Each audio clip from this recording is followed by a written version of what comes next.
अस्सलामु अलैकुम वरहमतुल्लाहि वबरकातुहू। वालेकुम अस्सलाम। बेटा लिख रहे हैं ना? जी सर।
बेटा लिख ले तो बता देना।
अच्छा बेटा, लेट्स स्टार्ट। मैं थोड़ा जूम आउट करता हूँ ताकि मैं डायग्राम्स बना सकूँ कुछ। अच्छा बेटा, आप देखिएगा, मैंने जो है सबसे पहली चीज हमें सीखनी है, लाइन ऑफ सिमेट्री क्या होती है। What is a line of symmetry? तो लाइन ऑफ सिमेट्री का कॉन्सेप्ट समझने के लिए इतना समझें कि ऐसी कोई लाइन जो किसी भी पर्टिकुलर फिगर को दो इक्वल हाफ्स में डिवाइड कर दे, उसे लाइन ऑफ सिमेट्री कहा जाता है, या उसे एक्सिस ऑफ सिमेट्री भी कहते हैं। स्लैश डाल के लिख लें, एक्सिस ऑफ सिमेट्री। और जैसा कि मैंने नीचे लिखा कि उसे मिरर लाइन भी कहते हैं, तो मैं एक और नाम दे देता हूं, मिरर लाइन। तो लाइन ऑफ सिमेट्री या एक्सिस ऑफ सिमेट्री या मिरर लाइन, इसका मतलब वो लाइन जो किसी भी फिगर को दो इक्वल हाफ्स में डिवाइड करती है, उसे लाइन ऑफ सिमेट्री कहा जाता है। अब एक प्रैक्टिकल एग्जांपल जरा सोचें। आप शीशे के सामने खड़े हुए, आपके सामने शीशा है और आप शीशे से 2 सेंटीमीटर के फासले पे खड़े हैं। तो आपको आपकी इमेज जो शीशे के उस तरफ नजर आ रही होगी, वो 4 कितने मीटर सेंटीमीटर के फासले पे होगी? 4 पे सर। बेटा तुमसे 4 सेंटीमीटर पे होगी ना, लेकिन हाँ, शीशे से कितने सेंटीमीटर पे होगी? 2 पे सर। तो मिरर लाइन से अगर तुम ऑब्जेक्ट जो है वो 2 सेंटीमीटर की दूरी पर है, तो जो इमेज होगी वो भी कितने सेंटीमीटर की दूरी पे होगी? 2 पे सर। 2 सेंटीमीटर। अच्छा, फिर तुम इक्वल। पीछे आए, ये शीशा है, ये शीशा है, और तुम जो है पीछे आए, तुम्हारी इमेज जो है वो पीछे जाती हुई नजर आएगी। सही है। तुमने कैप पहनी, कैप, तो तुम्हारी इमेज ने भी क्या पहनी होगी? कैप। इसका ये मतलब है कि जैसा ऑब्जेक्ट होगा वैसी ही एग्जैक्टली उसकी इमेज होगी, क्योंकि शीशा है बीच में। बस यही यहां बात समझ लें कि line of symmetry is like a mirror. ऐसा मिरर जो राइट साइड पे फिगर हो वही लेफ्ट साइड पर दिखाए, एक डॉट का भी फर्क ना हो। मतलब अगर राइट साइड पर और लेफ्ट वाला साइड का फिगर बिल्कुल सेम है, लेकिन राइट साइड पर एक डॉट है एक्स्ट्रा और लेफ्ट साइड पर वो डॉट नजर नहीं आ रहा, इसका मतलब वो लाइन ऑफ सिमेट्री नहीं है। लाइन ऑफ सिमेट्री होने के लिए जरूरी है कि वो प्रॉपर मिरर लाइन हो, कि राइट और लेफ्ट एग्जैक्टली सेम हो। फिर एक और कंडीशन लगाई, तो थोड़ी देर जब फिगर्स डिस्कस करेंगे तो समझ आएगी। The two parts must overlap each other. The two parts must overlap each other. जो दो पार्ट्स हैं उनको एक दूसरे को ओवरलैप करना है। इसका मतलब अगर मैं एक फिगर की लाइन ऑफ सिमेट्री बनाऊं, तो उस लाइन ऑफ सिमेट्री पे जब मैं उस 2D फिगर को फोल्ड करूं, तो दोनों पार्ट्स एक दूसरे पर ओवरलैप होने चाहिए। सही है। ऑर्डर ऑफ रोटेशन सिमेट्री में आपको थोड़ी देर में डिस्कस करता हूं। सबसे पहले हम डिस्कस करते हैं वन बाय वन कुछ फिगर्स। तो हमने सबसे पहले बात की स्केलियन ट्रायंगल। क्या होता है स्केलियन ट्रायंगल? जिसके 3 साइड हो। 3 साइड्स हैं और तीनों क्या हैं? डिफरेंट। इक्वल। तो लेट और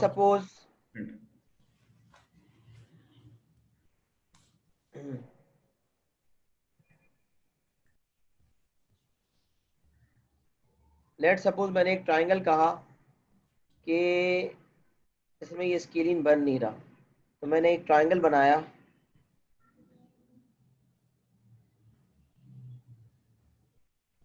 सही है। इसकी एक साइड 3 है, ये वाली साइड 5 है और ये वाली साइड 7 है। अब मैं कह रहा हूं यार इसकी लाइन ऑफ सिमेट्री बताओ। क्या बताओ? लाइन लाइन ऑफ सिमेट्री बताओ क्या है। तुम बोलोगे सर ऐसी कोई लाइन हो सकती है जो इसको दो इक्वल हाफ्स में डिवाइड करे? तो मेरा सवाल है, क्या आप इस फिगर में कोई ऐसी लाइन बना सकते हैं कि जो इस फिगर को दो इक्वल हाफ्स में डिवाइड करे? तो जवाब है नहीं। स्केलिन ट्राइंगल में ऐसी कोई लाइन बन ही नहीं सकती जो उसे दो इक्वल हाफ्स में डिवाइड करती हो। तो यहां से हमें पता चला कि स्केलिन ट्राइंगल की लाइंस ऑफ सिमेट्री कितनी होती हैं? 0।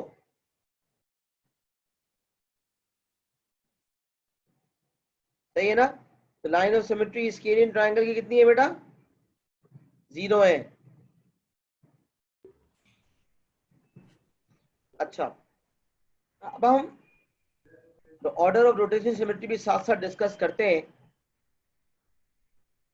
उसके बाद फिर हर फिगर की हम दोनों चीजें डिस्कस करेंगे। पहले हम समझ लेते हैं कि ये रोटेशन सिमेट्री है क्या। रोटेशनल सिमेट्री का ऑर्डर ऑफ रोटेशनल सिमेट्री क्या चीज है, इस बात पे फोकस करना है। क्या कह रहे हो बेटा? तो वो लाइन ऑफ सिमेट्री बात समझा देंगे, तो समझ नहीं आया मुझे। लाइन ऑफ सिमेट्री की बात मैं बताता हूँ।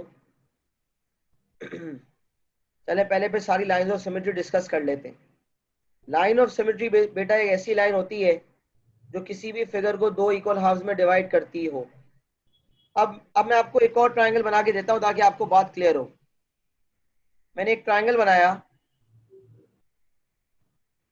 उसमें ये वाली साइड और ये वाली साइड बराबर है। ये भी 5 है और ये भी 5 है और ये है 3 सेंटीमीटर। चले 4 कर देते हैं। तो मुझे बताएं ये कौन सा ट्रायंगल है? तो जिसकी दो साइड इक्वल हो। ऐसे ट्रायंगल को क्या कहते हैं जिसकी दो साइड इक्वल हो? आइसोसेलेस। साइड। आइसोसेलेस ट्रायंगल है ये। तो आइसोसेलेस ट्रायंगल में क्या ऐसी कोई लाइन बन सकती है जो इसको दो इक्वल पार्ट्स में डिवाइड करे?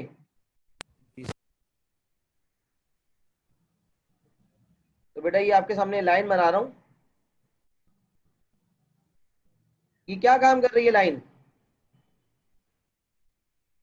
ये लाइन तो दो हिस्सों में डिवाइड करिए। दो हिस्सों में डिवाइड कर रही है। तो ये मिरर लाइन है। ऐसी लाइन जो दो इक्वल हिस्से में अच्छा, हमने सीखा था आइसोसेलेस ट्रायंगल में, जब हम टॉप पॉइंट से बेस पर लाइन ड्रॉप करते हैं तो बेस क्या हो जाता है? हाफ हो जाता हाफ हो जाती है। ये वाला हिस्सा भी 2 सेंटीमीटर होगा और ये वाला हिस्सा भी 2 सेंटीमीटर होगा। सही है, मानते हैं? जो बात तब मुझे बताएं कि अगर मैं दोनों पार्ट्स को देखूं तो क्या दोनों पार्ट्स बराबर हैं? है। जी सर। ओवरलैप करेंगे? हाँ कर सकते अगर हैं। मैं लाइन पे इस ट्रायंगल को फोल्ड कर दूं, हो सकते हैं दोनों सर। पार्ट्स एक दूसरे को ओवरलैप कर जाएंगे ना? जी सर। और दोनों हिस्से राइट एंगल ट्रायंगल है, तो आप देखें राइट एंगल ट्रायंगल बिल्कुल सेम है। 5 2 और ये भी साइड्स कॉमन है और यहाँ भी 5 2 और ये साइड कॉमन है। तीनों साइड सेम है एग्जैक्टली।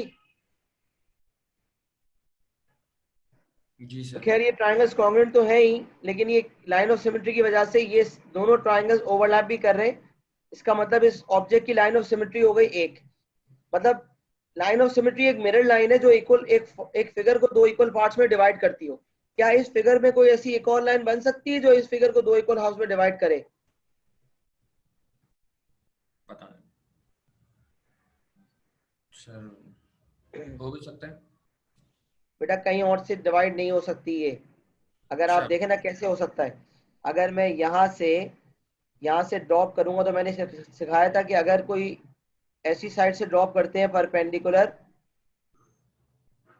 आइसोसेलेस ट्रायंगल में परपेंडिकुलर वही वाली बेस को बाइसेक्ट करती है जो वहां से ड्रॉप की जाए जहां दोनों साइड्स इक्वल साइड मिल रही है।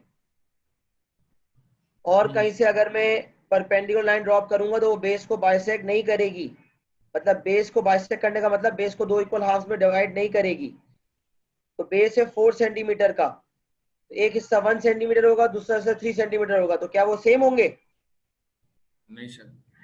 इसका मतलब यहां से मुझे पता चलता है line of symmetry isosceles triangle की सिर्फ एक होती है। आइसोसेलेस ट्रायंगल की वन लाइन ऑफ सिमेट्री है। तो हमने यहां लिख दिया 1। आइसोसेलेस ट्रायंगल की लाइन ऑफ सिमेट्री कितनी हो गई? एक। अच्छा, स्केलिन ट्रायंगल जैसा कि मैं कह रहा था कोई साइड इक्वल नहीं होती ना, उसकी कोई लाइन ऑफ सिमेट्री नहीं है। ठीक है, ट्राई करते हैं। मैंने 3 से लाइन ऑफ सिमेट्री ड्रॉप की।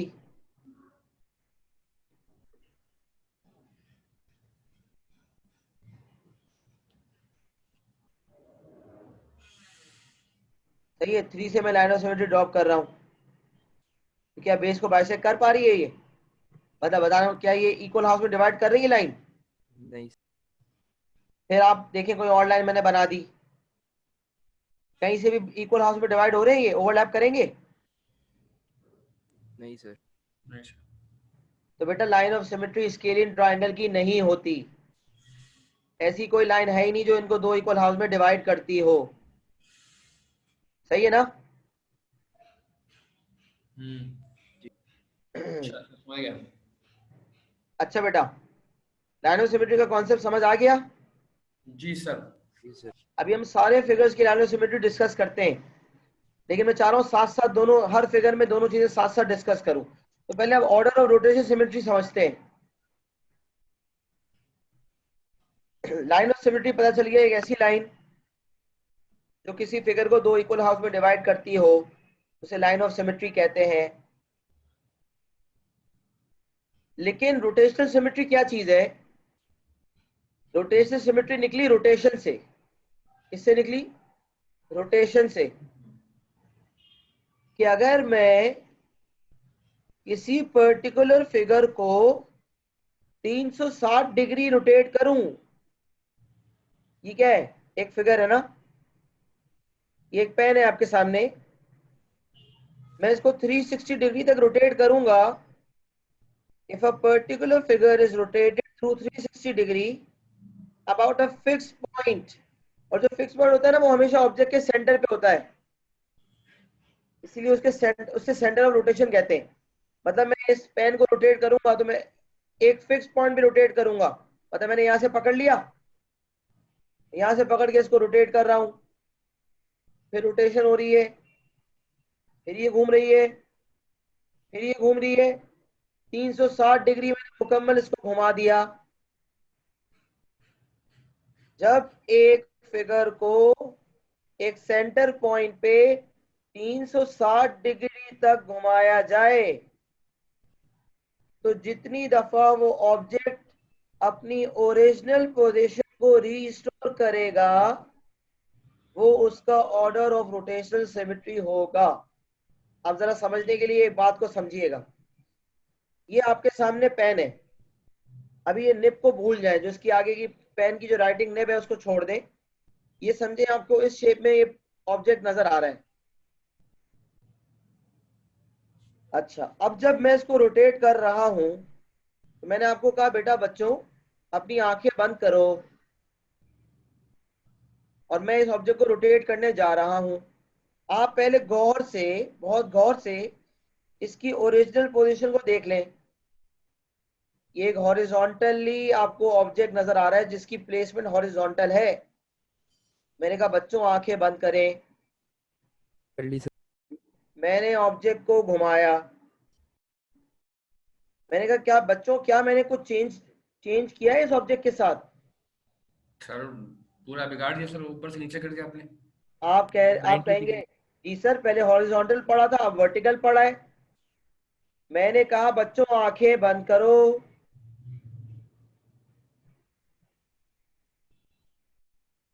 मैंने कहा बेटा अब जैसे आपने देखा था क्या वैसे ही नजर आ रहा है आपको? जी सर।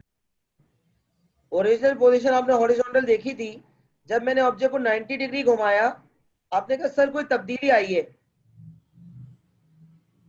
फिर मैंने मजीद 90 डिग्री घुमाया, इसका मतलब कुल मिला के 180 डिग्री ऑब्जेक्ट को घुमा लिया। फिर पूछा बेटा जो ओरिजिनल पोजीशन 180 डिग्री पहले देखी थी क्या वही नजर आ रही है? आप कह रहे सर बिल्कुल वैसा ही नजर आ रहा है जैसा इनिशियली नजर आ रहा था। मानते हैं? जी सर। तो 180 डिग्री बाद ऑब्जेक्ट ने अपने ओरिजिनल पोजीशन को रिस्टोर किया या नहीं किया? किया सर। मैंने कहा दोबारा घुमाया, 270 डिग्री हो गए, क्या इनिशियल पोजीशन रिस्टोर हुई? नहीं सर। नहीं। फिर मैंने 360 डिग्री मुकम्मल कर लिया, क्या ओरिजिनल पोजीशन रिस्टोर हुई? जी सर। तो 360 डिग्री में कितनी दफा इस ऑब्जेक्ट ने अपनी ओरिजिनल पोजीशन को रिस्टोर किया? 2 मिनट। 2 दफा, इसका मतलब इसका ऑर्डर ऑफ रोटेशनल सिमेट्री है 2। जब इस फिगर को 360 डिग्री तक घुमाया तो हर 180 डिग्री के बाद इसने अपनी ओरिजिनल पोजीशन को रिस्टोर किया, तो 360 डिग्री घूमने तक इसने 2 दफा अपनी ओरिजिनल पोजीशन को रिस्टोर किया। इसका मतलब इसका ऑर्डर ऑफ रोटेशनल सिमेट्री 2 होगा। तो अब डेफिनेशन दोबारा पढ़ते हैं। When a particular 2D figure is rotated through 360 degree about a fixed point known as center of rotation, the number of times it restores its original position is the order of rotational symmetry of that object. सही है। फिर मैंने एक note लिखा, every figure has an order of rotational symmetry of at least 1। जैसा भी figure हो 360 degree घूमने के बाद तो अपनी ओरिजिनल पोजीशन को रिस्टोर करेगा या नहीं करेगा? करेगा। अहमद तुम्हारी आवाज बहुत कम आ रही है। होगा सर। तो बेटा 360 डिग्री घूमने के बाद तो जैसा भी ऑब्जेक्ट हो अपनी ओरिजिनल पोजीशन को हमेशा रिस्टोर करेगा। सही है। जब करेगा रिस्टोर, इसका ये मतलब होगा कि उसका ऑर्डर ऑफ रोटेशनल सिमेट्री जो है वो 1 है। तो हर फिगर का ऑर्डर ऑफ रोटेशनल सिमेट्री 1 होता है। लेकिन अगर 360 डिग्री घूमने के बाद किसी ऑब्जेक्ट ने अपनी ओरिजिनल पोजीशन को रिस्टोर किया तो फिर ये क्या है? ये तो हर कोई करेगा, तो ये कोई यूनिक बात तो नहीं है। तो याद रखें, अगर किसी फिगर को 360 डिग्री घुमाने के बाद ही उसकी ओरिजिनल पोजीशन रिस्टोर हो तो उसका ऑर्डर ऑफ रोटेशन सिमेट्री तो 1 होता है। लेकिन ऐसे फिगर्स को ऐसा फिगर कहा जाता है जिसकी कोई रोटेशन सिमेट्री नहीं। मतलब ऑर्डर का लफ्ज आएगा ना तो 1 लिखना जरूरी है। लेकिन नॉर्मली कभी एग्जामिनर बोले ना कोई ऐसा फिगर बताओ जिसकी कोई रोटेशन सिमेट्री नहीं है, तो आप ये सोचें कि हर वो फिगर जिसका ऑर्डर 1 होता है उससे मैथमेटिकली ये भी कहते हैं कि this object has no rotational symmetry. A figure whose order of rotation symmetry is 1 is said to have no rotational symmetry। क्या ये बात समझ आई आपको? नहीं सर, ये नहीं आई। बेटा 360 डिग्री तक जब मैं घुमाता हूं ऑब्जेक्ट को तो हर ऑब्जेक्ट ही अपने ओरिजिनल पोजीशन को रिस्टोर करेगा। अभी मैं सारे फिगर दिखाऊंगा ना, बात समझ आएगी। लेकिन अगर कोई फिगर 360 घूमने के बाद अपनी ओरिजिनल पोजीशन को रिस्टोर करता है तो उसका ऑर्डर तो 1 होगा। लेकिन ऐसे फिगर्स को यह भी कहा जाता है कि इसकी कोई रोटेशनल सिमेट्री नहीं है। ऑर्डर ऑफ रोटेशनल सिमेट्री अलग चीज है और रोटेशनल सिमेट्री अलग चीज है। ऑर्डर हमेशा 1 होता है लेकिन रोटेशनल सिमेट्री 0 होगी। सही है। तो अगर किसी फिगर को 360 डिग्री घुमाने के बाद ओरिजिनल पोजीशन रिस्टोर किया जाएगा तो ऑर्डर 1 होगा, लेकिन उसकी रोटेशन सिमेट्री मानी जाएगी कि कोई रोटेशन सिमेट्री नहीं है। तो अगर कभी एग्जामिनर बोलेगा ना कोई ऐसा फिगर बताओ, कोई ऐसे फिगर का नाम बताओ जिसकी कोई रोटेशन सिमेट्री नहीं है, तो आप वो फिगर बता देंगे जिनका ऑर्डर जो है वो 1 है। सही है। अच्छा अब देखें, मैं आपको कुछ समझाना चाहता हूँ। ये फिगर हमने बनाया,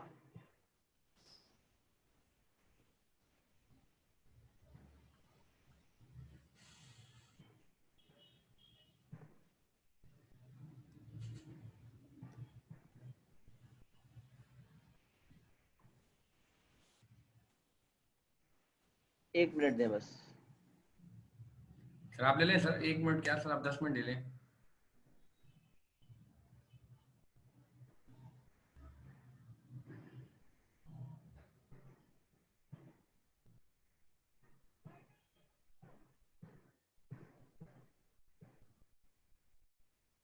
अच्छा बेटा देखें, ये ऑब्जेक्ट है, सही है। इसे मैं रोटेट करता हूं, 90 डिग्री रोटेट करता हूं। फिर आप मुझे बताइएगा क्या ये अपनी ओरिजिनल पोजीशन को रिस्टोर कर रहा है। आप इसकी ओरिजिनल पोजीशन देख लें, स्केलियन ट्रायंगल है, सही है। जी सर। स्केलियन ट्रायंगल की ओरिजिनल पोजीशन को देखें। अब मैंने रोटेट किया 90 डिग्री,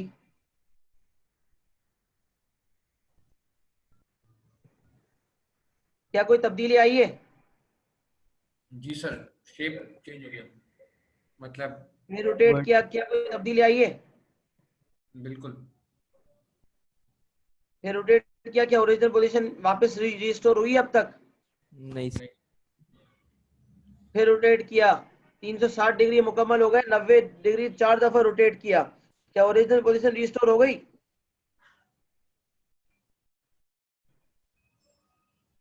तो बेटा 360 डिग्री के बाद अगर कोई ऑब्जेक्ट अपनी ओरिजिनल पोजीशन को रिस्टोर करेगा तो उसका ऑर्डर ऑफ रोटेशन सिमेट्री क्या होगा?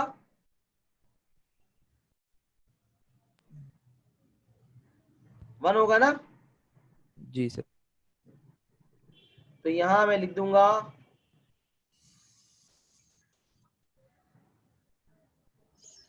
1। स्केलियन ट्रायंगल का ऑर्डर ऑफ रोटेशन सिमेट्री कितना है? 1। सही है, क्योंकि वो 360 डिग्री घूमने के बाद ही अपनी ओरिजिनल पोजीशन को रिस्टोर करता है। अच्छा, फिर आते हैं इक्विलेटरल ट्रायंगल पे।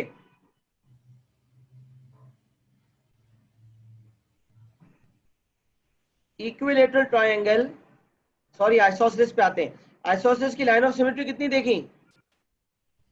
1। सही है। अब मैं इसको रोटेट करता हूं, मैनुअल रोटेशन का कोई ऑप्शन नहीं है ना असल में, तो मैंने इसको रोटेट किया, 45 डिग्री किया।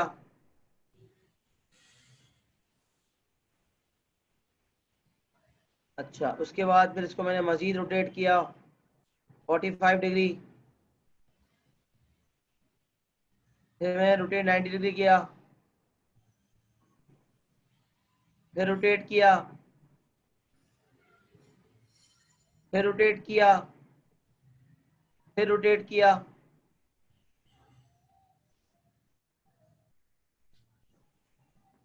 360 डिग्री मुकम्मल हो गए, उसके बाद ही इसने अपनी ओरिजिनल पोजीशन को रिस्टोर किया, उससे पहले नहीं किया। इसका मतलब आइसोसेलेस ट्रायंगल का ऑर्डर ऑफ रोटेशन सिमेट्री भी क्या है? 1। 1। सर वो अच्छा, अब तो मैं हर आपको, ऑब्जेक्ट में होगा ना। नहीं नहीं ऐसा नहीं है, रुक जाए अभी। अब हम आ रहे हैं इक्विलेटरल ट्रायंगल की तरफ आ रहे हैं, सही है। इन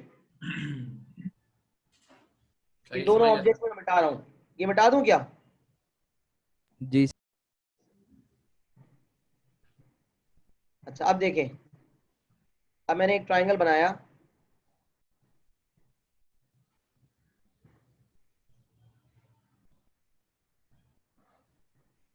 उसकी तीनों साइड्स हैं बराबर। तो मैंने कहा ये वाली साइड 6 सेंटीमीटर, ये वाली साइड भी 6 सेंटीमीटर और ये वाली साइड भी 6 सेंटीमीटर। पहले तो ये बताएं कि इसकी लाइन ऑफ सिमेट्री कितनी होंगी? एक, सॉरी 3 होंगे। कैसे? तीन तीन होगी ना सर। बिल्कुल सही, 3 होंगी। देखें, एक लाइन ऑफ सिमेट्री बनेगी बीच से, ये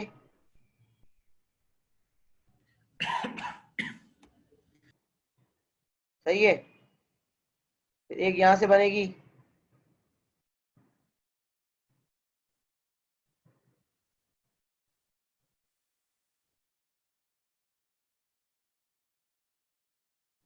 ये वाली जो लाइन है इसने भी दो इक्वल हाफ में डिवाइड किया। फिर मैं एक लाइन बनाता हूं,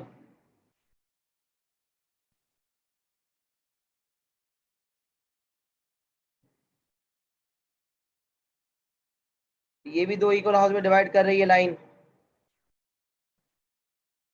लाइन ऑफ सिमेट्री बेटा तीनों तरफ से होंगी, क्योंकि इक्विलेटरल ट्रायंगल की तमाम साइड्स इक्वल हैं, तो कहीं से भी परपेंडिकुलर ड्रॉप की जाए बेस को बाइसेक्ट करेगी और 90 डिग्री एंगल भी बनाएगी। तो इक्विलेटरल ट्रायंगल की याद रखें कितनी लाइंस ऑफ सिमेट्री होती हैं? 3। तीन सर। 3, सही है। अच्छा, अब आ जाते हैं इसके ऑर्डर ऑफ रोटेशन सिमेट्री की तरफ। अच्छा, आप जरा सोचें, यहाँ पर रोटेशन का ऑप्शन इतना नहीं है जितना जो होना चाहिए। 120 डिग्री की रोटेशन का ऑप्शन है नहीं यहाँ पर, तो इसलिए मैं आपको ऐसे ही समझाऊंगा। ये भी 6 है, ये भी 6 है, ये भी 6 है। कितनी दफा ये 360 डिग्री घुमाने तक अपनी ओरिजिनल पोजीशन को रिस्टोर करेगा? 4। 4 दफा कैसे? जब पहली दफा रोटेट करूंगा तो सी आ जाएगा ए की तरफ, ए आ जाएगा बी की तरफ, और बी आ जाएगा सी की तरफ, सी आ जाएगा ए की तरफ, बाकी सब घूम जाएंगे। तो क्या देखने वालों को ये महसूस होगा? अच्छा, सेंटर क्या होता है? हर फिगर का सेंटर उसके बीच में होता है।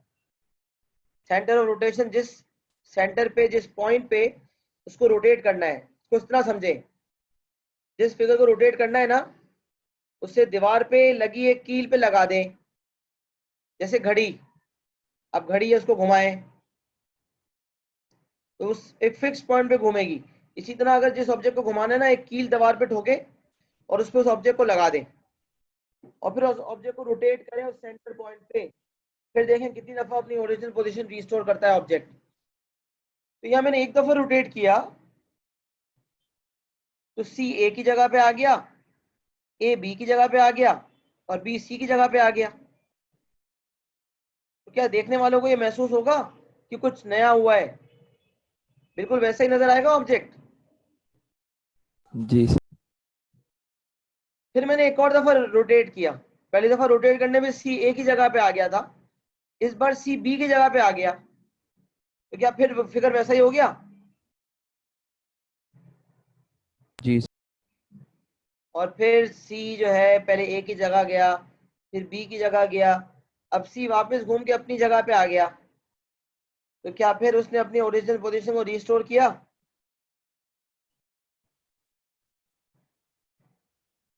किया या नहीं किया?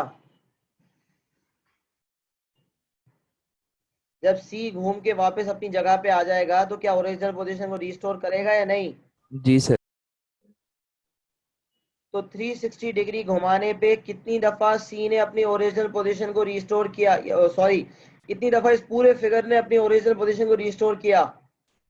3। 3 दफा। इसका मतलब इसका ऑर्डर और रोटेशन सिमेट्री हो जाएगा 3। तो स्केलियन ट्राइंगल का 0, लाइन ऑफ सिमेट्री 1 ऑर्डर, सही है। और इसका आइसोसेलेस ट्राइंगल का ऑर्डर 1, 1 तो सबका ही होना है। सिमिलरली यहाँ line of symmetry 1 isosceles triangle की, और order of rotation symmetry 0। Sorry, line of symmetry scalene का 0 और रोटेशनल सिमेट्री 1, आइसोसेलेस ट्राइंगल की लाइन ऑफ सिमेट्री 1 और ऑर्डर ऑफ रोटेशन सिमेट्री भी 1। अच्छा, अब मैं क्या कह सकता हूँ कि scalene triangle and isosceles triangle have no rotation symmetry? तो हाँ, मैं कह सकता हूँ, ऐसा कहना सही होगा, क्योंकि जिन फिगर्स का ऑर्डर 1 होता है उसे ये भी कहा जाता है कि इनकी कोई रोटेशन सिमेट्री नहीं है। कुछ पल्ले पड़ रहा है?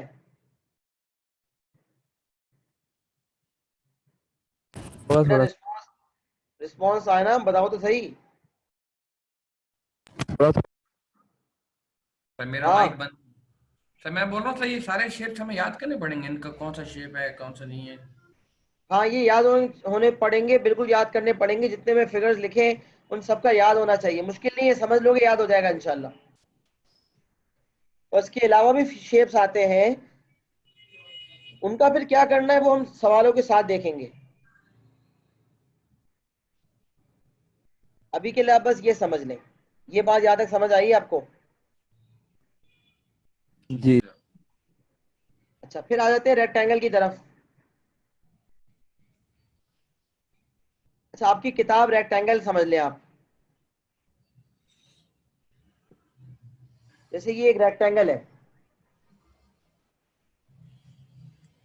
ऑल्दो वैसे ये कौन से नोट्स हैं? क्यूबॉइड है, जी सर। 3D फिगर है, लेकिन मैं इसको रेक्टेंगल मान लिया फेस पे, सही है। सर अच्छा इसके तो मैंने 4 बनेंगे लाइन ऑफ सिमेट्री। क्या कह रहे हो? लाइन ऑफ सिमेट्री तो इसके 4-5 बनेंगे सर, काफी बनेंगे। अभी देखते हैं बेटा।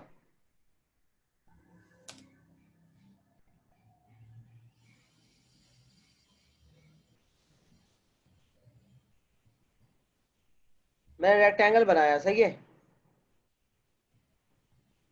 अच्छा, क्वाड्रिलेटरल्स के हवाले से ना एक बात आप जहन में रखें।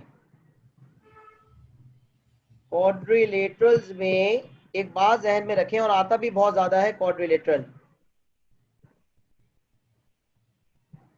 A line of symmetry can be horizontal,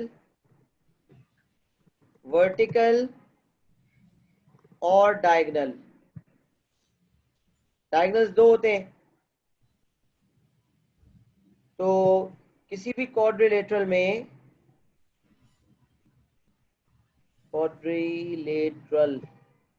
किसी भी क्वाड्रिलेटरल में लाइन ऑफ सिमेट्री या तो वर्टिकल लाइन होती है, या हॉरिजॉन्टल लाइन होती है, या डायगोनल होती है। अच्छा अब हम देखते हैं। यहाँ मैंने रेक्टेंगल बनाया, पहले मैंने लाइन बनाई,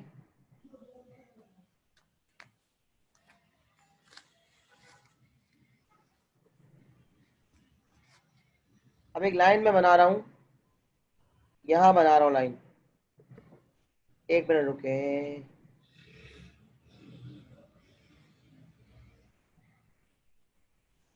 सही है। क्या ये लाइन ऑफ सिमेट्री बन सकती है वर्टिकल वाली? जी सर। तो एक लाइन ऑफ सिमेट्री तो वर्टिकल हो गई। अच्छा फिर आते हैं एक और लाइन ऑफ सिमेट्री देखते हैं, और कौन सी हो सकती है? हॉरिजॉन्टल होगी।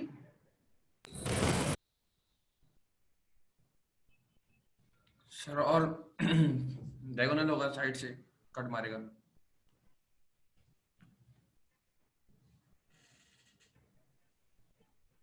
बस सर, बस समझ गए।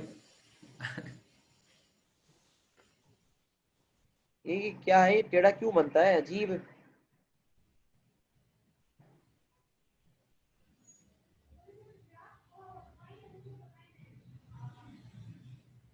अनइक्वल डिस्टेंस पे बन रही है, मैं तो कोशिश कर रहा हूँ, पता नहीं बना क्या दे, है। कोई मसला कोई कोई गल नहीं सर, आप बना दे बस।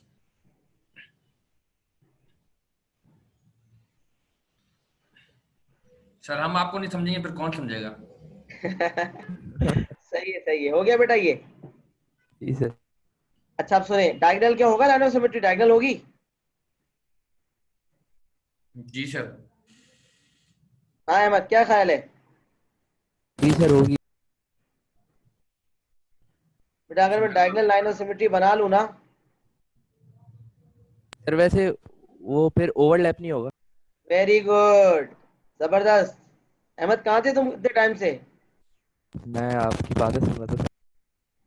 तो बेटा ओवरलैप नहीं होगा, इसका मतलब वो ओवरलैपिंग वाली कंडीशन जरूरी थी, तभी लिखवाई है। अगर आप दो रेक्टेंगल का डायगोनल बना लेना, तो कॉन्ग्रुएंट ट्रायंगल्स तो मिल जाएंगे आपको। ट्रायंगल्स तो कॉन्ग्रुएंट होंगे, लेकिन कॉन्ग्रुएंट ट्रायंगल्स का होना ये साबित नहीं करता कि वो ट्रायंगल्स जो है वो ओवरलैप करेंगे। तो लाइन ऑफ सिमेट्री होने के लिए ये जरूरी है कि दो साइड्स बिल्कुल मिरर इमेजेस हों, such that the two parts must overlap each other। तो याद रखें, रेक्टेंगल में वर्टिकल लाइन ऑफ सिमेट्री होती है, हॉरिजॉन्टल भी होती है, लेकिन डायगोनल लाइन ऑफ सिमेट्री नहीं होती। Okay sir. क्योंकि डायगोनल लाइन ऑफ सिमेट्री नहीं होती, लिहाजा रेक्टेंगल की लाइन ऑफ सिमेट्री हो जाएंगी 2। सही है। जो अच्छा बात अब लाइन ऑफ सिमेट्री यहाँ पर हमने कर दी 2। रेक्टेंगल का रोटेशनल सिमेट्री का ऑर्डर कितना होगा? 2 होगा। Very good. पहली दफा रोटेट करेंगे ये हो जाएगा, दूसरी दफा रोटेट करेंगे वापस आ जाएगा अपनी पोजीशन पे। तो 360 डिग्री में कितनी दफा? 2 दफा। 2 दफा। तो रोटेशन सिमेट्री का ऑर्डर हो गया 2। वेरी गुड, जबरदस्त, सही जा रहे हैं बच्चे। स्क्वायर, स्क्वायर बना लिया। लाइन ऑफ सिमेट्री कितनी होगी? 4 होंगी। Very good. वर्टिकल, हॉरिजॉन्टल, पहला डायगोनल, दूसरा डायगोनल, लाइन ऑफ सिमेट्री हो गई 4। ऑर्डर होगा 4 4 होगा। 4 होगा सर। वेरी गुड, जबरदस्त। अब समझ आया ना? जी आया सर। नहीं आया समझ? बिल्कुल सर, पल्ले पड़ आ गया। रहा है। Very good. अब आते हैं पैरेललोग्राम की तरफ। ये क्या बन रहा है? कौन सा अनोखा फिगर है ये?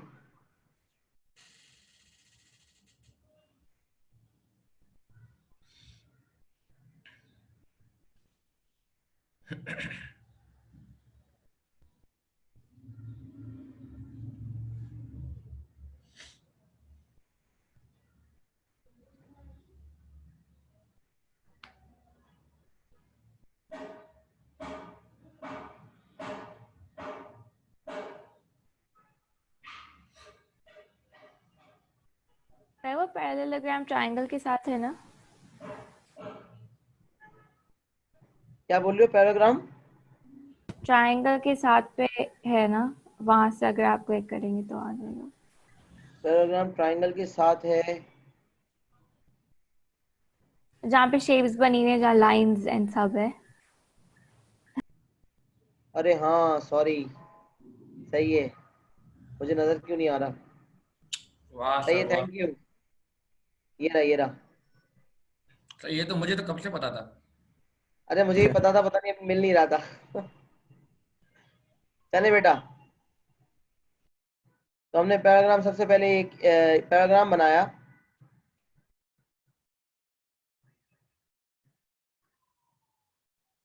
सही है। और अब मुझे बताएं इसकी लाइन ऑफ सिमेट्री कितनी होंगी?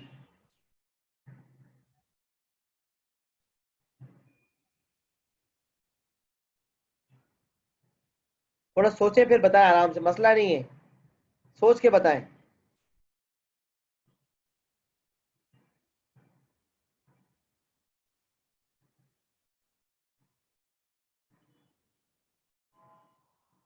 पैरेललोग्राम की लाइंस ऑफ सिमेट्री कितनी होती हैं? और चेक करने के लिए वर्टिकल, हॉरिजॉन्टल, डायगोनल, ये चेक करनी है बस।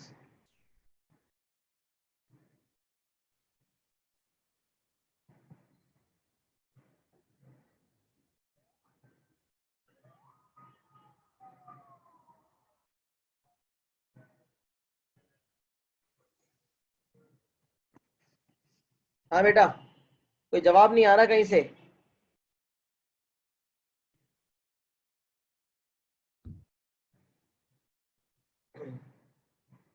जो दिल में आ रहा है बोल दो यार। सर 0 है। अरे यार अहमद, कहाँ था यार तू उतने टाइम से? वेरी गुड, 0, शाबाश। देखिए, वर्टिकल बनाएंगे या हॉरिजॉन्टल बनाएंगे तो ओवरलैपिंग तो सवाल ही नहीं पैदा होता। और डायगोनल तो बन ही नहीं सकती, क्योंकि रेक्टेंगल की नहीं बनती तो इसकी भी नहीं बनेगी।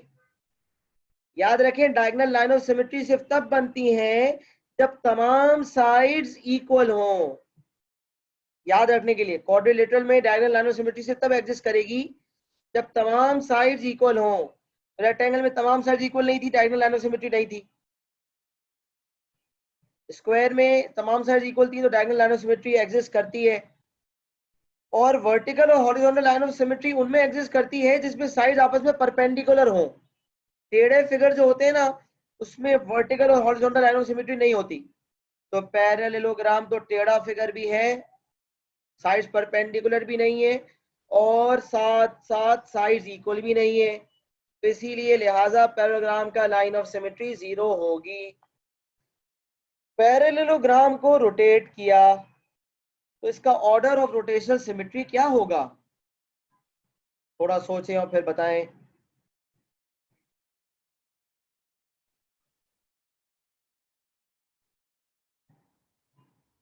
सर सर 2 होगा ना, 2 होगा। वेरी गुड, जबरदस्त। देखिए 90 डिग्री रोटेट किया, तब्दील हो गया, फिर 90 डिग्री रोटेट किया, वापस आ गया अपने पोजीशन पे, जी फिर रोटेट किया मुख्तलिफ, नहीं आया। फिर रोटेट किया, वापस आ गया जगह पे। एक मिनट, ये क्या हुआ? रोटेट राइट, रोटेट राइट,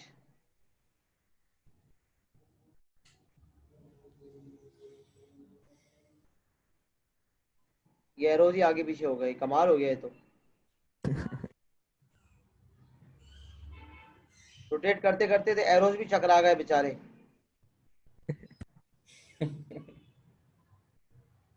और अलग हो गए अपने फिगर से। सर मैं भी सोच रहा हूँ मैथ से अलग हो जाऊं। नहीं हो सकता बेटा, तू मैथ तुम्हारी जान है, तुम्हारी शान है, और हर सीआई स्टूडेंट की पहचान है। बस सर इसी के बोझ उठा रहे हैं हम, वरना तो कब का आन छोटा। बान शान, सीआई स्टूडेंट्स की आन बान शान। वाह सर वाह। और ओ लेवल मैथ्स में ए लाना हर दिल का अरमान।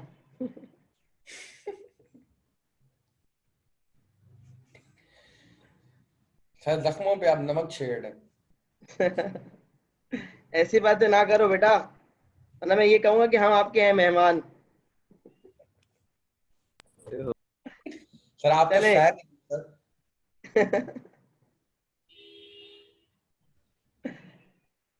अच्छा बेटा देखें, लाइनर सिमेट्री की बात तो समझ में आ गई, ओवरलैपिंग नहीं होगी, डायगोनल देखें नहीं बन रही, वर्टिकल नहीं बन रही, हॉरिजॉन्टल नहीं बन रही, और आपने रोटेशन सिमेट्री का ऑर्डर भी कह दिया, कितना है 2।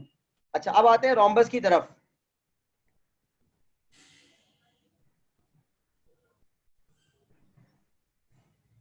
तो हमने इसको रोम्बस किया, इसको रोम्बस बनाया जा सकता है, बिल्कुल बनाया जा सकता है।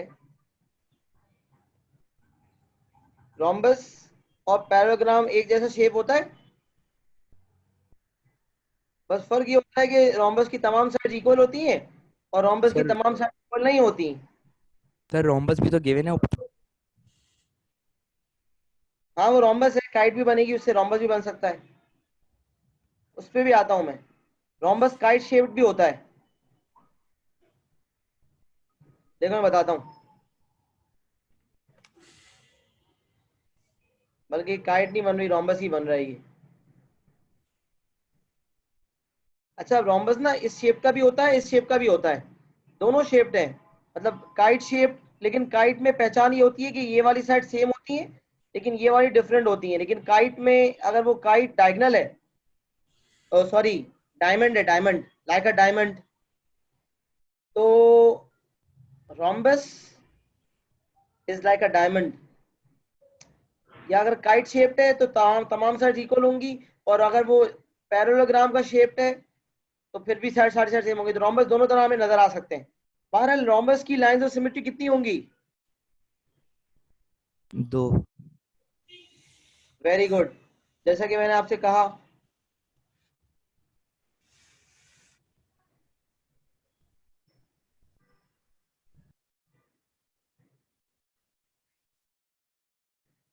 एक मिनट ये क्या हुआ?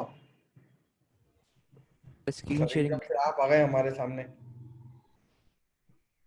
मैं तो पहले भी था सामने। तेरी स्क्रीन शेयरिंग बंद हो।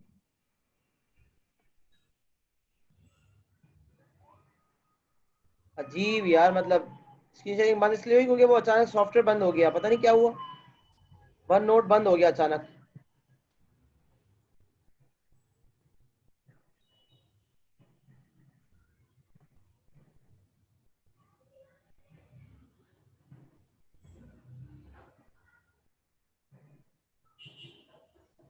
मैं वीडियो बड़ी करता हूँ, तुम लोग को बड़ी वीडियो नजर आती है? मतलब जूम इन। नहीं, तुम लोग आजकल जो रिकॉर्डिंग वीडियो की डाउनलोड कर रहे होगे, उसमें वीडियो बड़ी नजर आ रही होगी ना, या समझ नहीं? गया क्या बोल रहे हैं। जो साइड पे वीडियो नहीं आती छोटी सी, जी जी जी जी। आपकी वीडियो? हाँ, अभी नजर आ रही है तुम्हें? जी सर। जी सर। नहीं, मैं कह रहा हूँ नॉर्मली तो ये बहुत छोटी सी होती है ना, इतनी सी। जी सर वो सर। ऑप्शन होता है ना बड़ा करने का। नहीं, वो तो सही है, तुम्हारे पास ऑप्शन है ना। लेकिन अगर लेट सपोज मैंने ही बड़ी कर दी, तो क्या तुम्हारा बड़ी आ रही है छोटी आ रही है, मैं ये पूछ रहा हूँ। सर मैंने तो बड़ी की हुई है तो मेरे पास तो बड़ी आ रही चले, सही है, छोड़ें। रोम्बस की बात करते हैं। रोम्बस की लाइन ऑफ सिमेट्री कितनी बोली तुमने अहमद? है। 2। जैसे कि मैंने आपसे अर्ज किया, रोम्बस पैराग्राम की तरह है, तो वर्टिकल और horizontal line of symmetry exist नहीं करेंगी, लेकिन diagonal line of symmetry exist करेंगी। सही है। जी सर। रोम्बस क्योंकि तमाम साइड्स इक्वल है, तो diagonal line of symmetry exist करेंगी। अच्छा, अब रोम्बस के रोटेशन सिमेट्री का ऑर्डर कितना होगा? 2। Very good, 2। अच्छा, अब हम बात करते हैं, एक होता है ट्रेपीजियम नॉर्मल वाला, और यकीन आप लोगों को यहाँ ट्रेपीजियम नजर नहीं आ रहा है?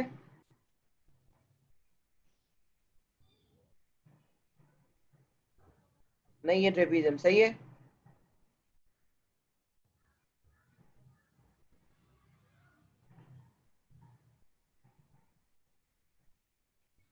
अच्छा बेटा, अब सुने, ट्रेपीजियम भी ना दो किस्म के होते हैं। एक तो नॉर्मल ट्रेपीजियम बन सकता है यूं,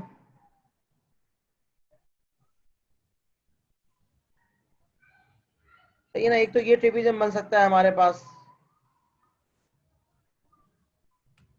जिसमें ऑपोजिट साइड पैरेलल हो। तो क्या इस वाले ट्रेपीजियम की कोई लाइन ऑफ सिमेट्री है? नहीं सर। नहीं सर, जीरो है। तो हमने कहा लाइन ऑफ सिमेट्री ट्रेपीजियम की जीरो, नॉर्मल ट्रेपीजियम की। अच्छा, ऑर्डर और रोटेशन सिमेट्री है? जी सर।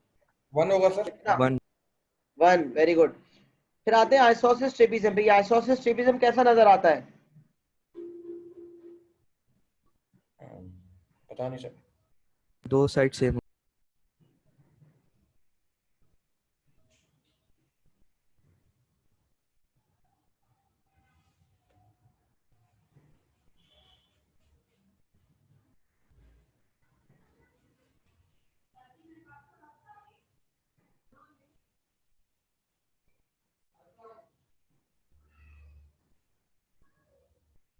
एक ट्रेपीजियम है सर इसका तो 1 होगा। जिसकी लाइन ऑफ, ये आइसोसिस ट्रेपीजियम वो होता है बेटा जिसकी तमाम साइड जो है, मतलब जो राइट और लेफ्ट वाली साइड है वो सेम होती है। एक मिनट आपको बताता हूँ।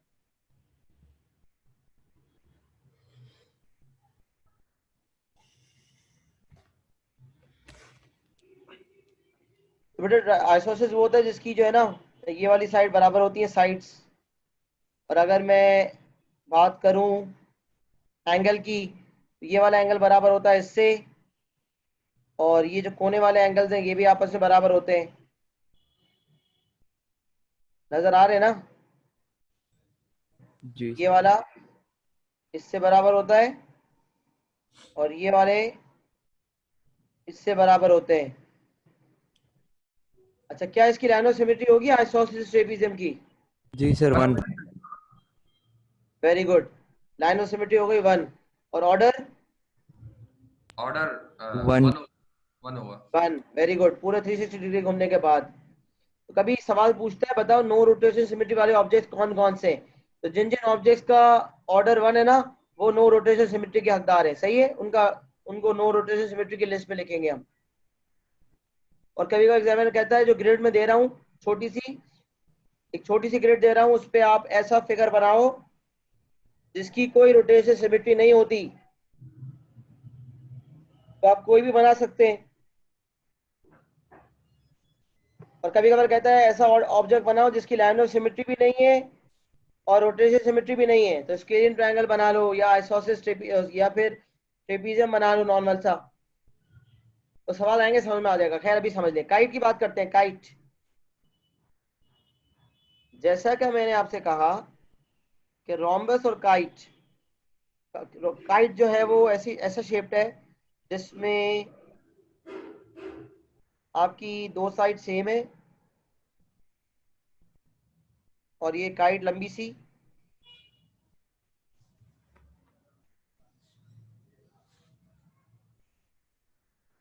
ये और ये बराबर, ये और ये बराबर, लाइन ऑफ तो ये सिमेट्री लाइन एक, ऑफ सिमेट्री की कोई होगी? लाइन ऑफ सिमेट्री एक होगी ना। Very good, 1। और ऑर्डर ऑफ रोटेशन सिमेट्री क्या होगा? वो भी 1 होगा। Very good. अच्छा, अब ना एक जहन में आप एक बात को आपको मैं समझाना चाहता हूँ। क्या हम जानते हैं रेगुलर पॉलीगॉन्स कौन से होते हैं? सर जिनकी ऑल साइड्स और ऑल एंगल्स सेम हो। Very good. और ऑल और रेगुलर पॉलीगॉन, वैसे व्हाट इज पॉलीगॉन? पॉलीगॉन क्या होता है? सर कोई भी शेप। कोई भी शेप जिसकी एटलीस्ट 3 साइड्स हो, यानी कि ट्राइंगल के अलावा हर चीज, ट्राइंगल और सब कुछ, ट्राइंगल को मिला के तमाम फिगर्स पॉलीगॉन की कैटेगरी में आते हैं। तो रेगुलर पॉलीगॉन वो होते हैं जिनकी तमाम साइज और एंगल्स इक्वल हो। तो यार इतने सारे फिगर्स डिस्कस किए हमने 10, उसमें कोई रेगुलर शेप आया?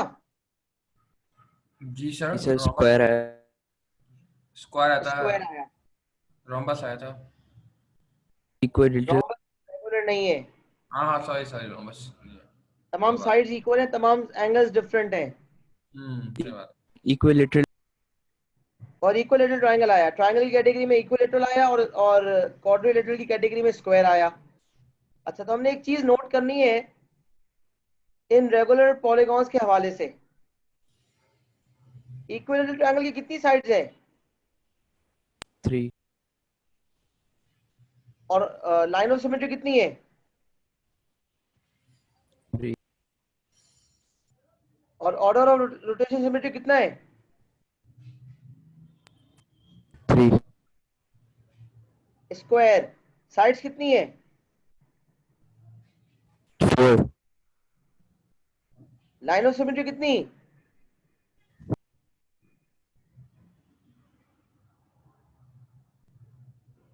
लाइन ऑफ सिमेट्री कितनी? 4। और ऑर्डर ऑफ रोटेशन सिमेट्री कितना? 4। कुछ ऑब्जर्वेशन किया आपने? रेगुलर पॉलीगॉन्स के हवाले से कोई ऑब्जर्वेशन किया आपने? एक मिनट में चार्जर लगा दूं, चार्ज खत्म हो रहा है।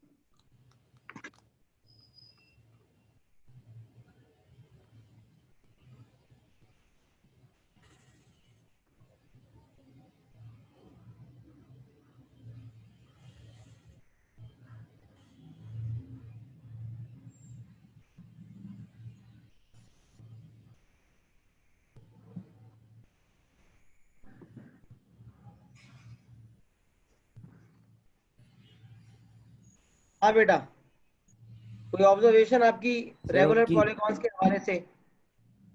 सर उनकी लाइन ऑफ सिमेट्री और ऑर्डर से।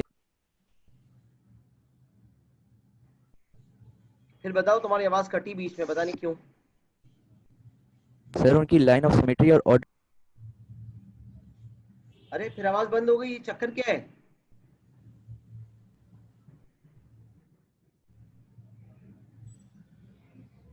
अच्छा, आज क्या गड़बड़ी है? मुझे लग रहा है कुछ ना कुछ गड़बड़ी है।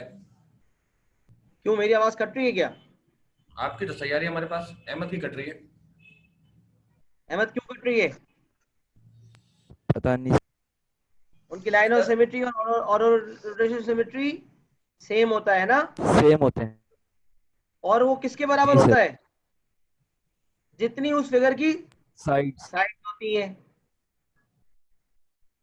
हर रेगुलर पॉलीगॉन की जितनी साइड्स होती हैं उतना ही उसका ऑर्डर ऑफ रोटेशन सिमेट्री भी होता है, उतनी ही उसकी लाइंस ऑफ सिमेट्री भी होती हैं। यहां से मेरा सवाल, रेगुलर पेंटागन की कितनी लाइंस ऑफ सिमेट्री होंगी? 5। Very good.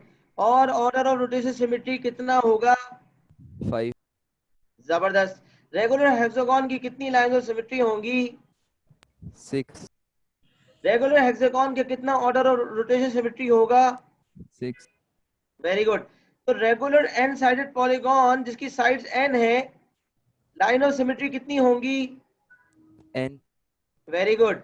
और ऑर्डर ऑफ रोटेशन सिमेट्री कितना होगा? N। एन अहमद, तुम तो भागा यार, कहाँ थे कब से? बस सर। कैसा बेटा, समझ आया कॉन्सेप्ट? हिडन टैलेंट बिल्कुल। है सर भाई का। एग्जामिनर ने बोला रेगुलर डेकागॉन बताओ। एग्जामिनर ने पूछा लाइंस ऑफ सिमेट्री बताओ, रेगुलर डेकागॉन की कितनी होती है, क्या बताओगे? 10। 10 सर। 10। ऑर्डर कितना होगा? 10 10। होगा। जबरदस्त, लड़के छा गए, कॉन्सेप्ट बैठ गया। लिख ले बेटा टेबल को। लिख लिया सर, पूरा लिख लिया। मैंने तो फोटो खींच ली है। चले बेटा आगे बढ़ते हैं। 3 डायमेंशनल में एक चीज कवर करनी है, 15 मिनट लगेंगे। अब्दुल गफूर सही है, कहीं जाना तो नहीं है ना? सर जाना है सर। कहाँ जाना है? सर क्लास है सर फिजिक्स की आज 2 बजे। 2 बजे क्लास है ना, 15 मिनट दे दो मुझे, खामोशी से, होशियारी नहीं करो। सर रेडी होना है, निकलना है फिर यहाँ से पैदल, आधा घंटा पैदल के लिए चाहिए सर। यार तुम मेरा, क्या है यार, गलत बात है बहुत यार, ऐसे तो नहीं होता ना यार। सर आप 5 मिनट ले लें सर, आपके नाम पे 5 मिनट। 5 मिनट में जो मैं काम करवाना चाह रहा हूँ वो होगा नहीं ना। सर फिर वीडियो जिंदाबाद, वीडियो देख लूंगा। अच्छा चलिए एक काम करें। 3 डायमेंशनल रोटेशन सिमेट्री, 3 डायमेंशनल में प्लेन ऑफ सिमेट्री का कॉन्सेप्ट है, सही है? तो हाँ ये भी सही है। अब्दुल गफूर तुम जा सकते हो, तुम वीडियो देख लेना, हम कवर कर लेते हैं कॉन्सेप्ट को, है ना? अहमद क्या ख्याल है? सही है सर, ऐसा कर ले। चलो जबरदस्त। बस पानी वानी पी ले, मुझे प्यास लग रही है, मैं पानी पी के आता हूँ, फिर कंटिन्यू करते हैं। दोस्तों तुम जो है वो वीडियो देख लेना इंशाल्लाह। ओके सर, देख बाकी लेंगे। ना 90% सवाल 2 डायमेंशनल पे होते हैं। तो 2D के जितने लाइनों सिमेट्री के सवाल बुक के अंदर है ना, उसको करना शुरू कर दो। सर वैसे क्वेश्चन किस टाइप के होते हैं? जब सवाल खोलेंगे, किताब खोलेंगे यूनिट 7B, तो आपको खुद ब खुद नजर आ जाएंगे बेटा। अच्छा। तुम्हारा मंडे का टारगेट ये होगा कि हम जो है वो फिर कुछ क्वेश्चंस, आपकी जो प्रॉब्लम्स वगैरह होंगे उसको डिस्कस करेंगे। और फिर मंगल वाले दिन हम इंशाल्लाह पूरा एंगल प्रॉपर्टी सर्कल एक दफा रिकैप कर लेंगे, क्योंकि हमने पहले भी पढ़ा हुआ है। जी सर। तो प्रॉपर्टीज को रिकैप करेंगे और कुछ सवालात आपके सामने कर लेंगे इंशाल्लाह, ताकि कॉन्सेप्ट बिल्कुल परफेक्ट बैठ जाए, सही है? Okay sir. तो अभी मैं बस पानी पी के कंटिन्यू कर रहा हूँ। अब्दुल गफूर तुम जाना चाहते हो चले जाओ, सही है, मिलते हैं इंशाल्लाह अगली क्लास में। अल्लाह हाफिज। अल्लाह हाफिज़। मैं आता हूँ, पानी पी के रुक जाए।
चले सर, अल्लाह हाफिज, दुआ में याद।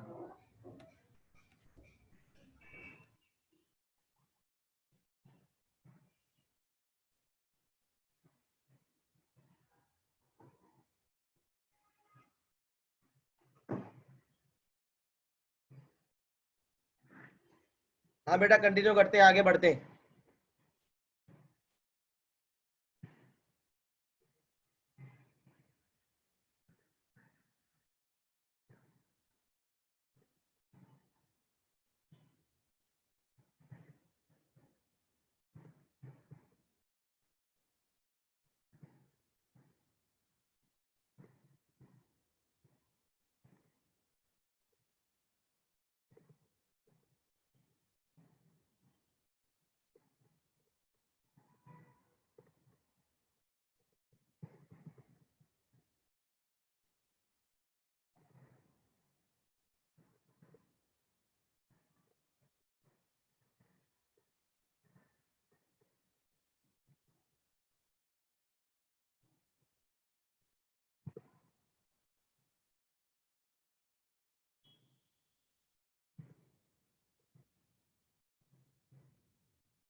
अहमद साथ साथ लिख रहे हैं ना?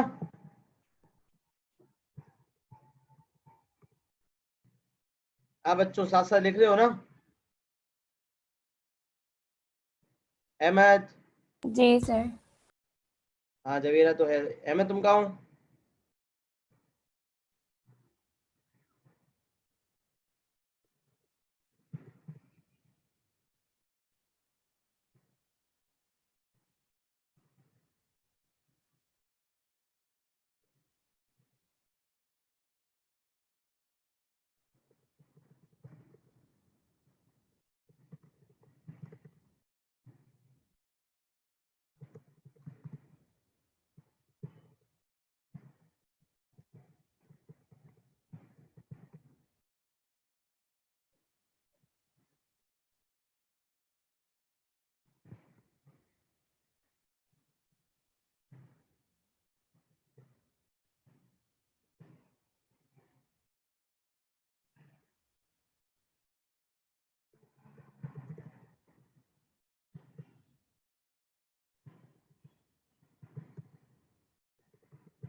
अहमद कहाँ पर हो?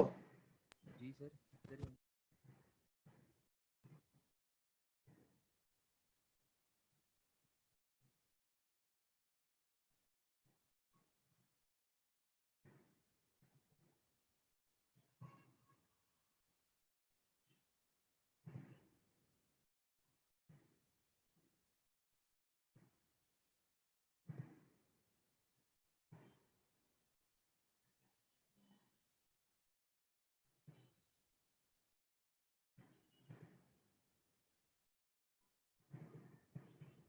कहाँ जा रही है इमेज?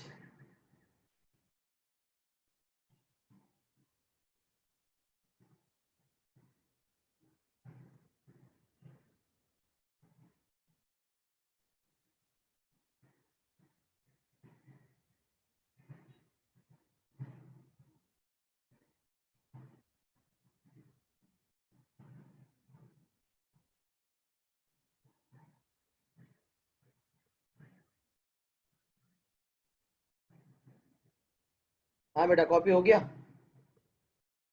जी सर। अच्छा बेटा, आप सुने, 2 डायमेंशनल में हमने 2 चीजें सीखी, लाइन ऑफ सिमेट्री और साथ साथ ऑर्डर ऑफ रोटेशन सिमेट्री। सही है ना? जी सर। अच्छा, अब हम सीख रहे हैं 3 डायमेंशनल फिगर। याद रखें 3 डायमेंशनल फिगर में एक ही चीज पढ़नी है, और वो है प्लेन ऑफ सिमेट्री, कि 3 डायमेंशनल फिगर का प्लेन ऑफ सिमेट्री कितना है। अच्छा, बहुत कम आता है ये, मतलब आता है ना तो 1 मार्क के लिए, 2 मार्क के लिए हार्डली एक चीज पूछ लेता है, बताओ उसके प्लेन ऑफ सिमेट्री क्या है। तो हमें अगर चीजें याद हो ना प्लेन, तो वही बहुत होते हैं 1 या 2 मार्क लेने के लिए, वो भी बहुत कम आता है। आता है तो 1 मार्क 2 मार्क के लिए मुश्किल से आ जाता है। ये टॉपिक बहुत छोटा है बता देखो, और ज्यादातर जो सवाल हमें सिमेट्री के नजर आते हैं ना, वो 2 डायमेंशनल में नजर आते हैं। 3 डायमेंशनल में कभी कभार आता है, लेकिन बहरहाल हमें आना चाहिए कि वो कब क्या सिनेरियो होता है। सही है? अच्छा, जरा समझनी है बात। लाइन ऑफ सिमेट्री वो लाइन होती थी जो एक फिगर को 2 इक्वल हाफ्स में डिवाइड करती थी। तो प्लेन ऑफ सिमेट्री, क्योंकि 3 डायमेंशनल फिगर की बात कर रहे हैं, तो अब एक लाइन से काम नहीं चलेगा। एक लाइन जो है एक 3D फिगर को 2 इक्वल हाफ्स में नहीं काट सकती। अगर एक, लेट सपोज एक 3D ऑब्जेक्ट है, केक है, केक। अब एक केक को मैं एक लाइन से काटने की कोशिश कर रहा हूं, तो काट सकता हूं? नहीं। उसको काटने के लिए एक प्लेन होना चाहिए जो उसको काटेगा। तो plane of symmetry is a plane that divides a particular 3D figure into 2 equal halves, both of which are mirror images of each other. जब क्यूबॉइड की बात करते हैं, तो आप देखें आपके सामने क्यूबॉइड मैंने ऑलरेडी प्लेन्स नेट से उठा के ले आया हूं। तो अगर एक क्यूबॉइड है, तो प्लेन कहाँ कहाँ बन सकता है? बीचों बीच, या ऊपर से डिवाइड कर सकते हैं, ऊपर से एक प्लेन, ऊपर से दूसरा प्लेन। तो 3 प्लेन्स बनेंगे क्यूबॉइड के केस में, मानते हैं? जी सर। बेटा रिस्पॉन्स चाहिए, कहाँ चले गए? जी सर। जी सर। तो क्यूबॉइड में 3 प्लेन्स ऑफ सिमेट्री होते हैं। सही है? डायगोनल कोई नहीं होता। अच्छा, इसको लिंक करना है 2D से। क्यूबॉइड का जो टॉप फेस है वो क्या है? रेक्टेंगल है ना? जी सर। तो रेक्टेंगल की लाइन ऑफ सिमेट्री कितनी होती है? 2। 2। तो जब टॉप फेस रेक्टेंगल है और रेक्टेंगल की 2 लाइन ऑफ सिमेट्री है, तो 2 प्लेन्स बनेंगे। ऊपर से कितने प्लेन्स बने? 2। 2। तो 2 लाइन ऑफ सिमेट्री की वजह से ऊपर 2 रेक्टेंगल्स बन गए, 2 प्लेन्स बन गए ऊपर से, क्योंकि हर लाइन ऑफ सिमेट्री एक प्लेन बना देती है। नीचे तक लाइन ऑफ सिमेट्री बनाई और नीचे तक चला गया तो प्लेन हो गया पूरा। तो 2 लाइन ऑफ सिमेट्री की वजह से 2 प्लेन्स तो ऊपर से आ गए।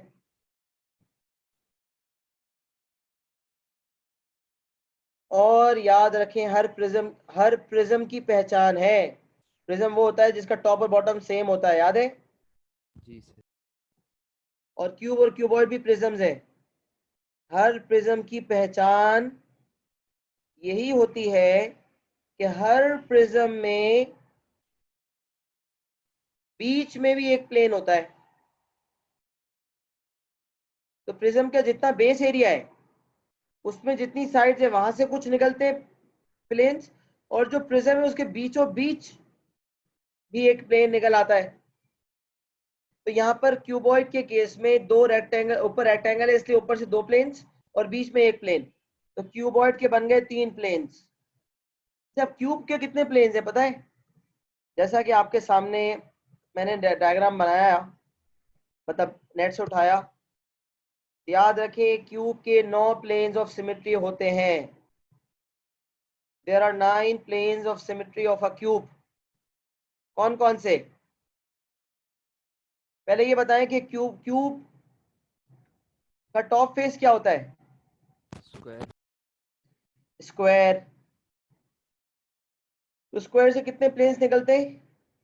टॉप से कितने निकलते हैं? 4। 4। देखिए अगर मैं डायग्राम पे आऊं तो कौन कौन से आपको टॉप से नजर आ रहे हैं? टॉप से आपको नजर आ रहा है ये पहला वाला,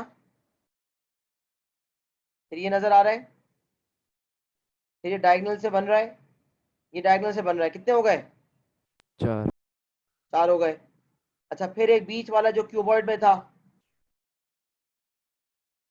ये वाला, कितने हो गए? 5। 5। अब क्योंकि स्क्वायर की तमाम साइड इक्वल है ना, तो बीच के जो डायगोनल्स हैं उस डायगोनली भी प्लेन्स बन सकते हैं। तो आप देखें ये जो 6th वाला प्लेन है, इस वाली साइड से इस वाली साइड तक एक प्लेन ये हो गया। अच्छा, फिर फ्रंट वाली साइड से बैक वाली साइड तक, बैक से फ्रंट तक,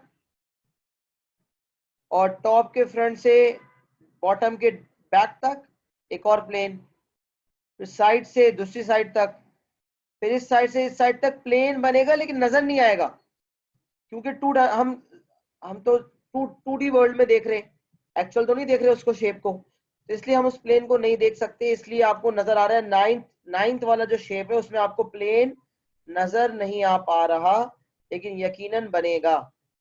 तो बस आपको इतना ज्यादा सोचने की जरूरत नहीं है, क्योंकि बनाने को तो आते नहीं है, सिर्फ पूछता है। तो क्यूबॉइड की पूछेगा कितने प्लेन्स ऑफ सिमेट्री है, क्या बताएंगे?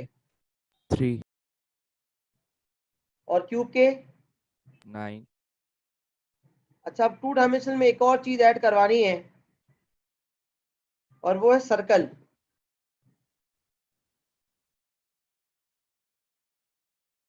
बेटा सर्कल की मुझे कोई पूछता है लाइन ऑफ सिमेट्री बताएं, कितनी होती है? 2। एक हो गई।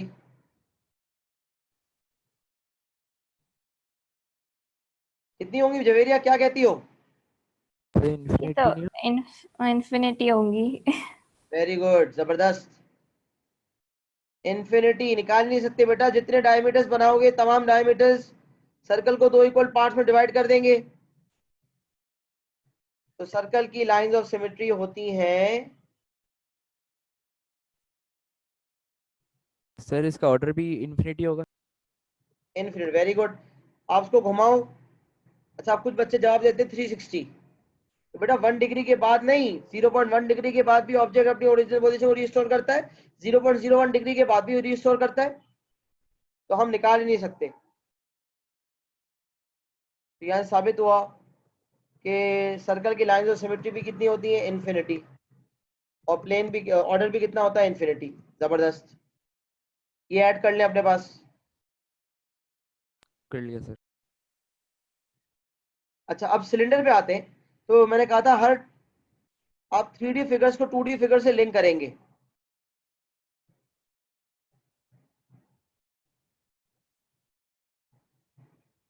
तो मुझे पता है कितने प्लेन्स बन सकते हैं। टॉप जो है वो सर्कल है, सर्कल के कितनी लाइंस है? इन्फिनिटी। इन्फिनिटी। तो कितने प्लेन्स बन सकते हैं?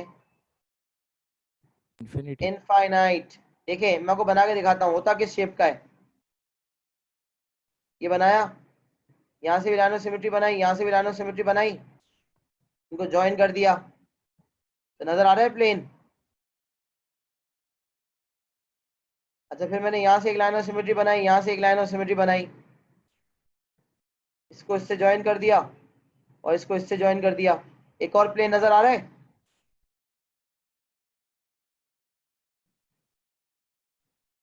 बेटा सिलेंडर देख रहे हैं आप, नजर आ रहा है नहीं आ रहा?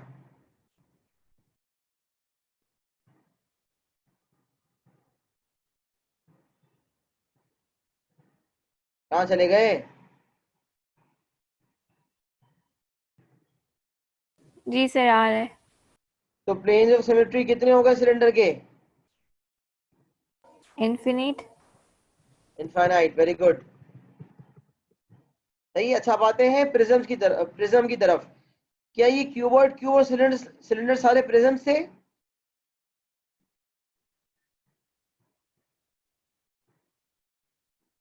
क्यूबॉइड क्यूब और सिलेंडर प्रिज्म है ना? यस। तो तमाम प्रिज्म्स में हमने एक चीज नोट की, क्यूब क्यूबॉइड और सिलेंडर अलग डिस्कस कर लिया। अब मैं एक और प्रिज्म बना के दिखाता हूं।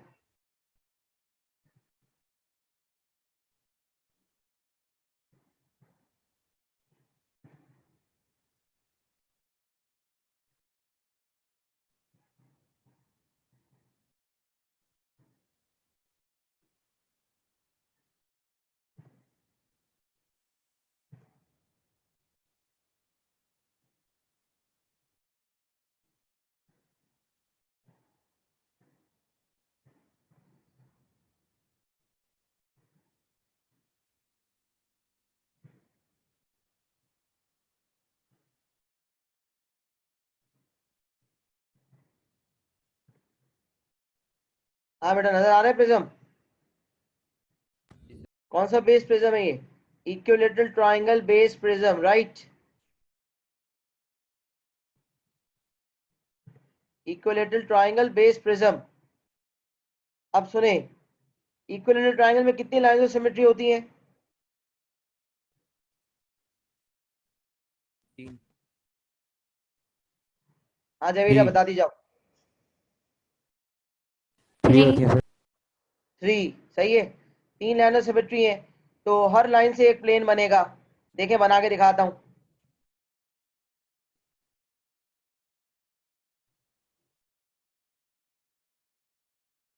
ये लाइन बनाई, पीछे भी एक लाइन बनाई,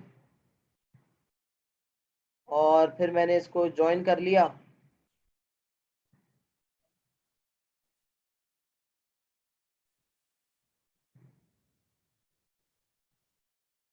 देखें, ये प्लेन नजर आ रहा है आपको?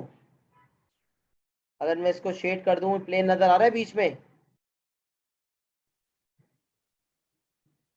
अच्छा, ये एक प्लेन हो गया। तो एक लाइन ऑफ सिमेट्री से एक प्लेन, दूसरी लाइन ऑफ सिमेट्री से दूसरा प्लेन, तीसरी लाइन ऑफ सिमेट्री से तीसरा प्लेन, तो 3 प्लेन्स तो ये हो गए, और एक प्लेन बीच में भी होगा। देखें, ऐसा बनेगा। आ रहे हैं नजर? जी सर। क्या ये प्लेन होगा? जी sir.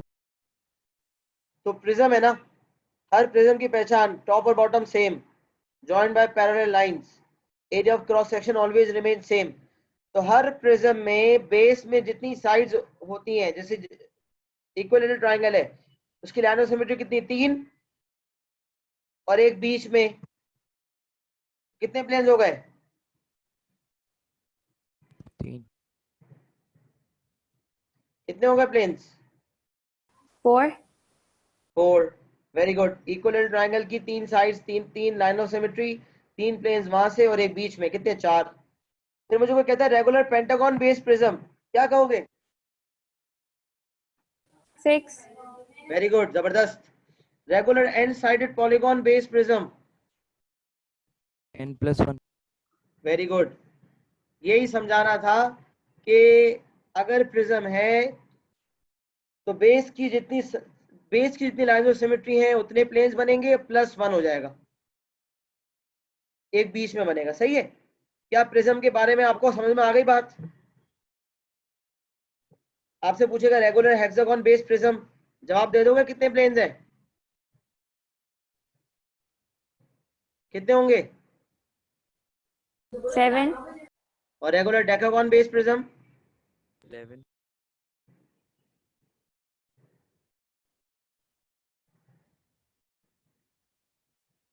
Regular decagon based prism? 11। 11, very good. अच्छा, अब आते हैं पिरामिड की तरफ। कैसा शेप है पिरामिड का?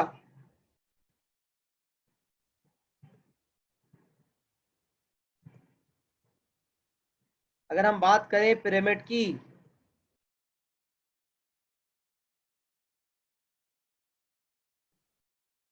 तो पिरामिड का बेस मैंने लेट सपोज सही, ये सही नहीं बनेगा यहाँ पर।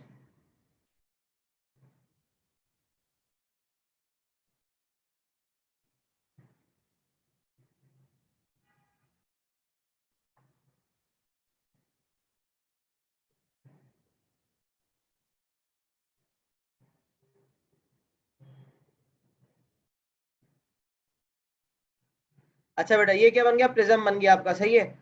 अच्छा, अब इस प्रिज्म में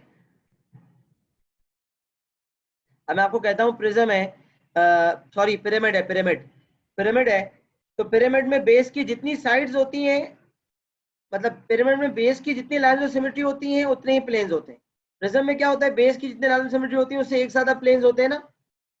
लेकिन पिरामिड में क्या होता है, बेस की जितनी साइड्स होगी उतने ही प्लेन्स होंगे। तो रेक्टेंगल बेस पिरामिड, अगर पिरामिड का बेस रेक्टेंगल है तो रेक्टेंगल की लाइन्स ऑफ सिमेट्री कितनी होती है?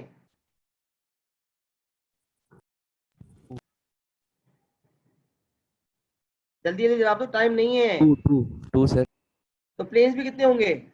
2 अच्छा, square base pyramid lines of symmetry कितनी होती है? 4 तो प्लेन्स कितने होंगे? 4 इक्विलेटरल ट्रायंगल बेस पिरामिड, अच्छा आप सुने, इक्विलेटरल ट्रायंगल बेस पिरामिड को टेट्राहेड्रॉन कहा जाता है। ये दिखता कैसा है?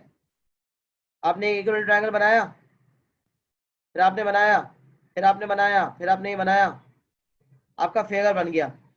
तो बेटा यहाँ पर इक्विलेटरल ट्रायंगल बेस पिरामिड में एक बात याद रखें कि इसके प्लेन्स ऑफ सिमेट्री 6 होते हैं। वो कैसे? कैसे? बेस में कितनी साइड्स होती हैं? 3। तीन। तो 3 वहां से बन गए। अच्छा अब सुने, क्यू पे आए। क्यू पे लाइन्स ऑफ सिमेट्री कितनी होती है? टॉप फेस पे स्क्वायर में 4 होती हैं। 4। तो स्क्वायर के 1 बन रहे हैं, कितने बन रहे हैं? 6 नहीं बन रहे स्क्वायर्स। जी सर 6 तो हर जगह से 4 बनने चाहिए, तो 4 6 24 प्लेन्स बनने चाहिए फिर तो। लेकिन बन कितने रहे?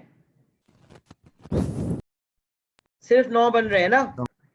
जी सर। इसकी वजह पता है क्या है? अब तुम देखो, टॉप फेस से जब मैंने थर्ड वाला शेप देखो, क्यूब का थर्ड वाला प्लेन देखो, जब मैंने एक लाइन ऑफ सिमेट्री बनाई हॉरिजॉन्टल, जब मैंने लाइन ऑफ सिमेट्री बनाई हॉरिजॉन्टल टॉप पे, तो ना सिर्फ ये टॉप की लाइन ऑफ सिमेट्री है बल्कि ये साइड फेसेस की भी लाइन ऑफ सिमेट्री है, मानते हैं? जी सर। तो मैंने प्लेन तो बजाते एक बनाया, लेकिन वो प्लेन टॉप की तरफ से भी प्लेन बन गया, राइट की तरफ से भी प्लेन बन गया, लेफ्ट की तरफ से भी प्लेन बन गया। तभी 4 6 24 नहीं हो रहा, क्योंकि कुछ प्लेन ऐसे हैं जो कि कॉमन है। मतलब प्लेन एक बनेगा ना तो वो काफी लाइन ऑफ सिमेट्री को कवर कर देगा। तो इस हवाले से equilateral triangle base prism pyramid में, इक्विलेटरल ट्रायंगल बेस पिरामिड में इक्विलेटरल ट्रायंगल की कितनी लाइन ऑफ सिमेट्री होती है? 3। 3। और कुल मिला के कितने इक्विलेटरल ट्रायंगल बनेंगे?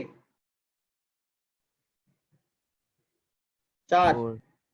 बेस में एक बेस में 3 साइड, तो ऊपर 3 फेसेस और 3 और 1 4 राइट एंगल, 4 इक्विलेटरल ट्रायंगल बनेंगे। तो चारों इक्विलेटरल ट्रायंगल में 3 लाइन ऑफ सिमेट्री, तो 3 प्लेन्स, 3 4 24 बनना चाहिए, लेकिन है कितने? 6। जिस तरह स्क्वायर में 24 बनने चाहिए थे, 9 है। यहाँ पर कितने बनने चाहिए? 6। अब सोचने जाएंगे मुश्किल हो जाएगा, देख सकते नहीं है, इसलिए इस बात को बिठाने के लिए इतना जहन में रख लें कि tetrahedron equilateral triangle base pyramid की बेस की 3 साइड्स होती हैं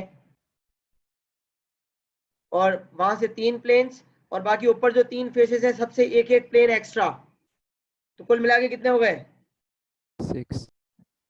6 हो गए, सही है बेटा। जी सर। अच्छा, बस याद रखने की हद तक है, बहुत ही कम आता है तो टेंशन की बात नहीं, याद होना चाहिए। Regular and sided polygon base pyramid, अभी जनरल मैंने एक बात बताई, पेंटागन बेस पिरामिड है। कितना पेंटागन बेस पिरामिड? कितने प्लेन्स होंगे? Regular pentagon base 5। Pyramid 5। Regular hexagon base pyramid 6। Very good, जबरदस्त। राइट सर्कुलर कोन, कोन भी एक पिरामिड है या नहीं? यस। कितने?